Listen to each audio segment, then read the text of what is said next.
샬그탕그탕노 CPIM 하바노고 সমশিত্রা তাংনেরক সবাই সুগ্রুপ জাখা শালকিসা সকাংনি শিমিনো তাবুনি হাতে হাপাংনি সমশিত্রা তাংনেরক পঞ্চায়েত রংবারিনো রগৈ চাঙ্গ রিক হাউই অংখরজা গুমুনি বদন্ন মেচিনা বাগৈ আবহাকিলো থানায় চা সলব CPIM নি হাবানক সবাই জাখা ইয়াগুলো বিশালগড় থানাও মামলা খলাইকা কক্তমা থুমনে রকনি ব্যস্তম ভাই তামশাকা খানাই রাইদি ঘটনা হচ্ছে আজকে কয়েকদিন ধরে বিশেষ করে গতকালকে এবং আজকে বিজেপি দলের আশ্রিত সমাজ বিরোধীরা তারা গণতান্ত্রিক পরিবেশকে বিঘ্নিত করার জন্য আসন্ন পঞ্চায়েত নির্বাচনের প্রস্তুতিতে বাধা দানের জন্য এবং সার্বিকভাবে ত্রিপুরা রাজ্যে যে সন্ত্রাসের বাতাবরণ ওরা তৈরি করে আসছে এতদিন ধরে তাকে বজায় রাখার জন্য দুদিন ধরে আমাদের পার্টি অফিসে গাড়ি নিয়ে এসে তারা হুজ্জতি তৈরি করছে।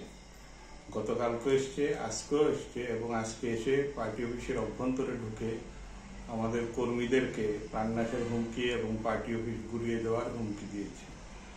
আমরা এদের এই আচরণ বা কাজের সঙ্গে পরিচিত, কারণ বিজেপি দল ত্রিপুরা রাজ্যে ক্ষমতায় আসার পর সারা রাজ্যের সঙ্গে বিশালভাবে আমাদের এই পার্টি মহকুমা অফিস 9 বার আক্রান্ত হয়েছে, পার্টি সবকটা অফিস ভেঙে দিয়েছে, মানুষের বাড়িঘর আক্রমণ করেছে এবং এটাই তাদের বিকাশের নমুনা।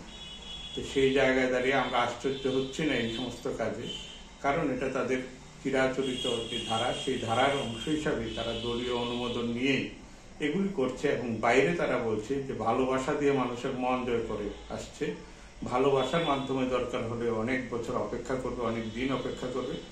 আসলে সমাজ বিরোধী দল দিয়েই তাদের দল পরিচালনা করছে।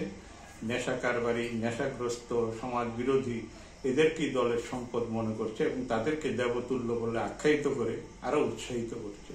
তো এতে আমরা আজকের এই ঘটনাকে কেন্দ্র করে আমাদের পার্টির জেলা সম্পাদক ভানুলাল সাহা উনি একটি মামলা দায়ের করেছেন। পুলিশের নিরপেক্ষ ভূমিকা আমরা আশা করছি, আমরা আশা করি রাজ্যের গণতন্ত্রের স্বার্থেই তারা ভূমিকা নেবেন, কারণ দেশ জুড়ে বিজেপির অত্যাচার অনাচারের কারণেই আজকে বিজেপির পতন শুরু হয়েছে। এই থেকে যদি শিক্ষা না নেয়, ভবিষ্যতে রাজ্যের মানুষ এবং সর্বোপরি এ রাজ্যের যারা গণতন্ত্র প্রিয় অংশের জনগণ আছেন তারা সেক্ষেত্রে ভূমিকা রাখবেন, আমরা আশা করি।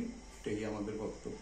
ভিডিও ফুটেজে তো সবার ছবি এসছে, আমরা এটা পুলিশকে দায়ের করেছি, এটা পুলিশ তদন্ত করে দেখবে কারা কারা এটাতে যুক্ত ছিল এবং নির্দিষ্ট 2-1 জনের নামও দেওয়া হয়েছে এফআইআর। সরাসরি বিজেপি দলের এবং বিজেপি দলে তারা চিহ্নিত তথাকথিত দেবতুল্য কর্মী।